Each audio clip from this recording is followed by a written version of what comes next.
मन की बात कार्यक्रम में प्रधानमंत्री ने हर घर तिरंगा अभियान से जुड़ने के लिए देशवासियों का किया आह्वान। छत्तीसगढ़ के नारायणपुर में होने वाले मावली मेले का खास तौर पर किया जिक्र। हिदायतुल्लाह विधि विश्वविद्यालय के दीक्षांत समारोह में सर्वोच्च न्यायालय के मुख्य न्यायाधीश ने कहा, देश के युवाओं के पास दूरदृष्टि और इसे पाने का जज्बा होना जरूरी। राजनांदगांव जिले में प्रधानमंत्री फसल बीमा योजना के तहत करीब 1.5 लाख किसानों ने कराया पंजीयन।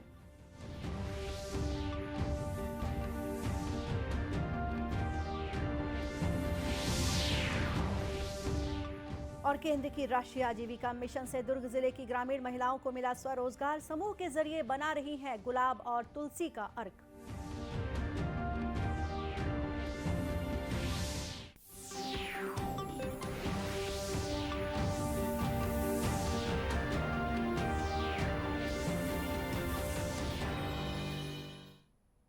नमस्कार, आप देख रहे हैं दूरदर्शन समाचार। मैं हूं गोपा सान्याल और अब समाचार विस्तार से। प्रधानमंत्री नरेंद्र मोदी ने कहा है कि आजादी के अमृत महोत्सव के इस वर्ष सभी देशवासियों को स्वाधीनता सेनानियों और शहीदों का विशेष रूप से स्मरण करना चाहिए। आकाशवाणी से मन की बात कार्यक्रम में अपने विचार साझा करते हुए प्रधानमंत्री ने कहा कि यदि हम गुलामी के दौर में पैदा हुए होते तो अपने शहीदों की कुर्बानी के और करीब से गवाह बनने का हमें अवसर मिलता। प्रधानमंत्री ने कहा कि तब हर सुबह हम भी इसी सपने के साथ जागते कि हिंदुस्तान कब आज़ाद होगा। उन्होंने कहा कि आज़ादी का अमृत महोत्सव एक जन आंदोलन का रूप ले रहा है। श्री मोदी ने कहा कि आज़ादी के अमृत महोत्सव को यादगार बनाने के लिए आगामी 13 से 15 अगस्त तक हर घर तिरंगा अभियान चलाया जाएगा। मनखारो मेला का आयोजन करते हैं। छत्तीसगढ़ में बस्तर के नारायणपुर का मावली मेला भी बहुत खास होता है। पास ही मध्य प्रदेश का भगोरिया मेला भी खूब प्रसिद्ध है। कहते हैं कि भगोरिया मेले की शुरुआत राजा भोज के समय में हुई है।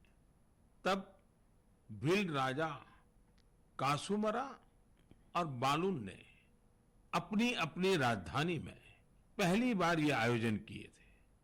तब से आज तक ये मेले उतने ही उत्साह से मनाए जा रहे हैं। उन्होंने देश के विभिन्न तीज त्योहारों की चर्चा करते हुए कहा कि देश के विभिन्न आदिवासी बहुल राज्यों में इन दिनों पारंपरिक त्योहार मनाए जा रहे हैं। छत्तीसगढ़, महाराष्ट्र, आंध्र प्रदेश, झारखंड, तेलंगाना और मध्य प्रदेश सहित विभिन्न आदिवासी बहुल राज्यों के त्योहारों में आदिवासी समुदाय के लोग आज भी सैकड़ों वर्ष पुरानी परंपराओं और रस्मों को पूरे उत्साह के साथ निभा रहे हैं। यही हमारी संस्कृति के जीवंत होने का प्रमाण है।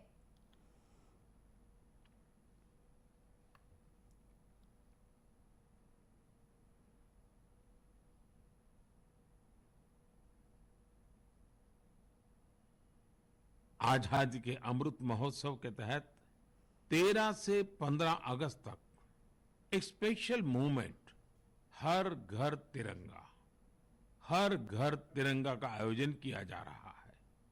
इस मूवमेंट का हिस्सा बनकर 13 से 15 अगस्त तक आप अपने घर पर तिरंगा जरूर फहराएं या उसे अपने घर पर लगाएं। तिरंगा हमें जोड़ता है, हमें देश के लिए कुछ करने के लिए प्रेरित करता है। मेरा एक सुझाव ये भी है कि 2 अगस्त से 15 अगस्त तक हम सभी अपनी सोशल मीडिया प्रोफाइल पिक्चर में तिरंगा लगा सकते हैं। वैसे क्या आप जानते हैं 2 अगस्त का हमारे तिरंगे से एक विशेष संबंध भी है। इसी दिन पिंगली वेंकैया जी की जन्म जयंती होती है, जिन्होंने हमारे राष्ट्रीय ध्वज को डिजाइन किया था। मैं उन्हें आदरपूर्वक श्रद्धांजलि अर्पित करता हूं। अपने राष्ट्रीय ध्वज के बारे में बात करते हुए मैं महान क्रांतिकारी मैडम कामा को भी याद करूंगा। तिरंगे को आकार देने में उनकी भूमिका बेहद महत्वपूर्ण रही है।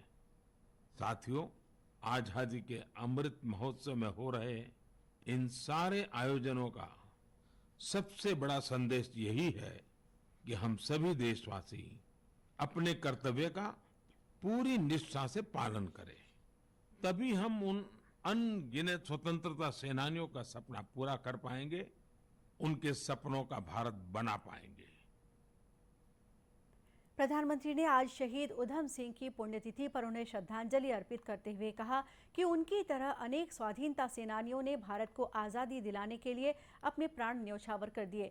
उन्होंने कहा कि इस वर्ष देश के 24 राज्यों में 75 रेलवे स्टेशनों को विशेष रूप से चुना गया है, जिनका आज़ादी के आंदोलन से खास तौर पर संबंध रहा।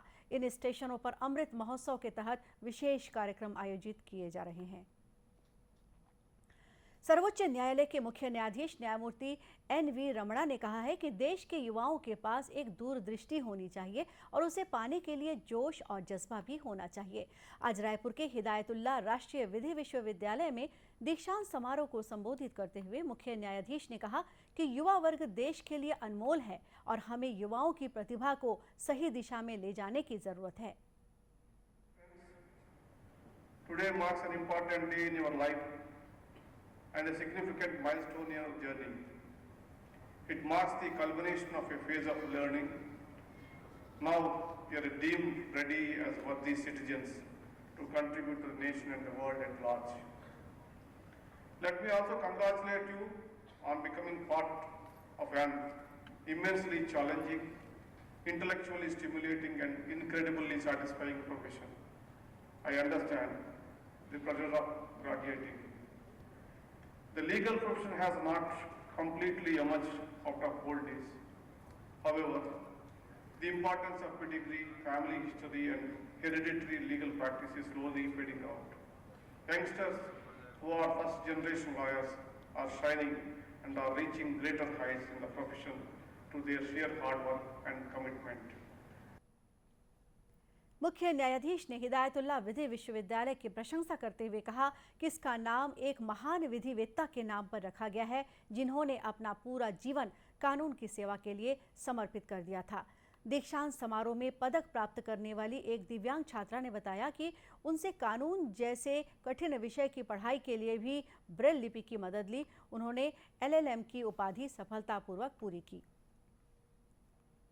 मैं 2016 में एनरोल हुई थी यहाँ जी। और ब्रेल लिपि से आपने पढ़ाई की है? नहीं, ब्रेल की भी हेल्प ली है, पर सॉफ्ट कॉपी से पढ़ती थी। अच्छा, तो ये पॉसिबल नहीं होता ना ब्रेल में तो बहुत बल्कि हो जाता है, मतलब बहुत मोटा हो जाता है ना, तो वो पॉसिबल नहीं है बड़ी किताबें, पर छोटे मोटे नोट्स वगैरह वो सब ब्रेल से कैसा लग रहा है आपको भी? आपने मैडम अच्छा लग रहा है मुझे। दीक्षांत समारोह की अध्यक्षता सर्वोच्च न्यायालय के न्यायाधिपति न्यायमूर्ति श्री S अब्दुल नजीर ने की। दीक्षांत समारोह में मुख्यमंत्री भूपेश बघेल विशिष्ट अतिथि के रूप में सम्मिलित हुए। कार्यक्रम में छत्तीसगढ़ उच्च न्यायालय के प्रधान न्यायाधीश तथा हिदायतुल्लाह नेशनल लॉ यूनिवर्सिटी के कुलाधिपति अरूप कुमार गोस्वामी और आंध्र प्रदेश उच्च न्यायालय के प्रधान न्यायाधीश प्रशांत मिश्रा सहित प्रदेश के कानून मंत्री मोहम्मद अकबर तथा आदिम जाति कल्याण मंत्री डॉक्टर प्रेमसाय सिंह टेकाम भी उपस्थित थे।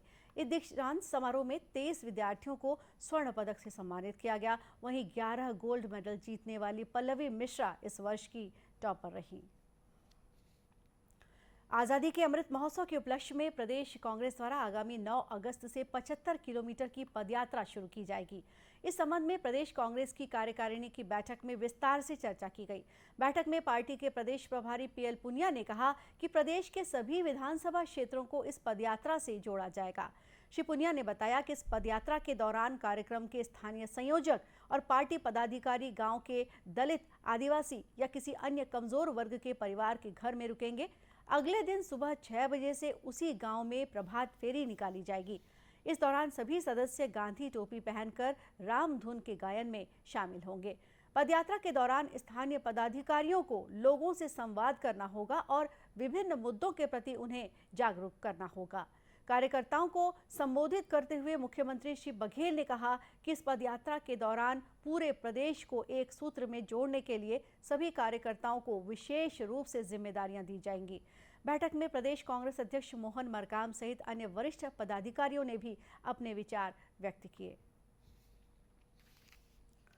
केंद्रीय खेल और युवक कल्याण विभाग द्वारा हर घर तिरंगा अभियान के तहत दुर्ग में आज से जागरूकता कार्यक्रम शुरू किया गया। दुर्ग के सांसद विजय बघेल ने इस कार्यक्रम की शुरुआत करते हुए सभी लोगों से अपील की है कि आज़ादी के अमृत महोत्सव के तहत सभी लोग अपने घरों में तिरंगा फहराएं।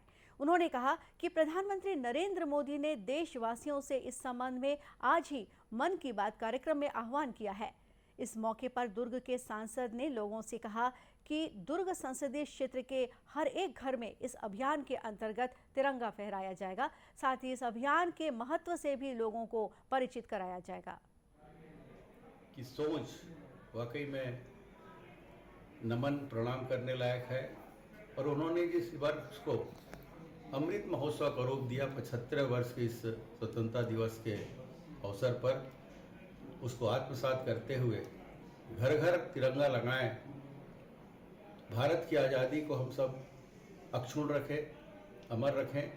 इस भाव के साथ हम सब अपने अपने घरों में तिरंगा झंडा लगाएं, खुद भी लगाएं, दूसरों को प्रोत्साहित करें। यही आप सबसे निवेदन है। गौरतलब है कि हर घर तिरंगा अभियान के माध्यम से देश के प्रत्येक नागरिक को आज़ादी के अमृत महोत्सव से जोड़ने की पहल की गई है। साथ ही इस कार्यक्रम के जरिए देशवासियों को आज़ादी के अमर शहीदों और स्वाधीनता सेनानियों के योगदान के बारे में भी बताया जा रहा है। राजनांदगांव जिले में प्रधानमंत्री फसल बीमा के तहत अब तक करीब 1.5 लाख से ज़्यादा किसानों से 18 करोड़ रुपए का बीमा प्रीमियम जमा कराया जा चुका है। जिले में खरीफ फसल के लिए इस बीमा योजना का लाभ लेने वाले किसानों में काफ़ी उत्साह देखा जा रहा है। इस संबंध में राजनांदगांव के जिला सहकारी बैंक के सीईओ सुधीर सोनी ने बताया कि प्रधानमंत्री फसल बीमा योजना के माध्यम से सूखा, बाढ़ और कीट प्रकोप सहित अन्य प्राकृतिक आपदाओं से फसलों को नुकसान होने पर किसानों को आर्थिक सहायता दी जाती है। उन्होंने बताया कि पिछले वर्ष की तुलना में इस वर्ष काफ़ी अधिक संख्या में किसानों ने फसल बीमा कराया है।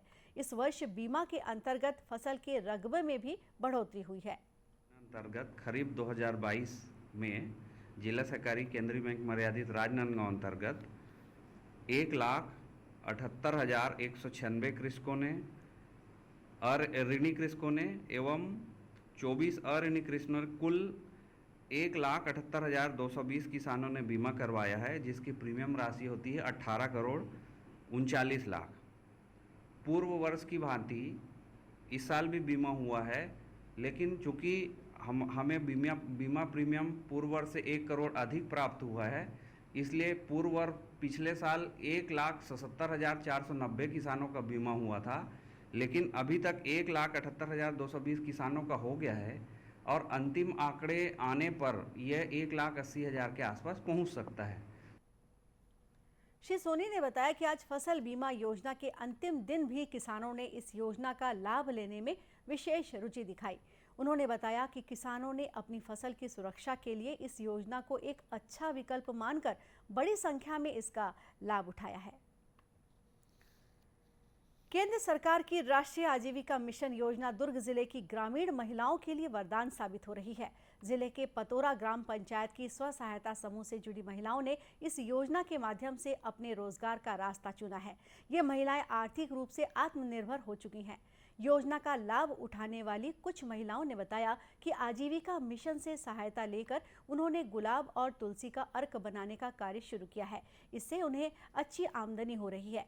खास बात यह है कि इन महिलाओं के बनाए अर्क में किसी भी प्रकार का रसायन नहीं मिलाया गया है, इसलिए स्वास्थ्य की दृष्टि से भी यह अर्क लाभकारी है।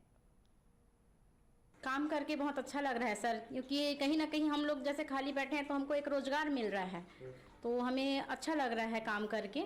अपने हर तरफ से सक्षम होते जा रहे हैं। अपने रोजगार के लिए हमको एक साधन मिल गया है, इससे हमको बहुत खुशी होती है कि हम ये काम कर रहे हैं करके। हम महिला मतलब पहले तो घर से बाहर हम निकल नहीं पाते रहे हैं, लेकिन समूह के माध्यम से हम यहाँ तक पहुँचे हैं और जिला पंचायत से हमला मशीन मिले है। वो मशीन से हम गौमूत्र का और गुलाब जल का। इन महिलाओं की सफलता को गांव के लिए उपलब्धि बताते हुए पतोरा गांव की सरपंच अंजिता साहू ने बताया कि उनके गांव में महिलाओं के 40 समूह हैं। ये सभी समूह विभिन्न तरह के कार्य करके आर्थिक रूप से आत्मनिर्भर बन रही हैं। पहले महिलाएं सिर्फ खेती बाड़ी में ही जाते थे, लेकिन अब 6 महीना खेती बाड़ी करते हैं और 6 महीना अपना इधर का काम करते हैं। इस प्रकार से मतलब हमेशा काम में व्यस्त रहते हैं और अपनी आय बना रहे हैं, और जो अपना आय बना रहे हैं उनको सी मार्ट में बिक्री भी कर रहे हैं। इस प्रकार से महिलाएं सशक्त बन गई हैं और विभिन्न प्रकार के काम में जुझे हुए हैं, और गांव से बाहर जाने की ज़रूरत भी नहीं पड़ती, गांव के अंदर ही उसको काम मिल रही है। सरपंच ने बताया कि ग्रामीण महिलाओं द्वारा बनाए गए उत्पादों को शहर के बड़े सुपर बाजार और मॉल में भी उपलब्ध कराया गया है।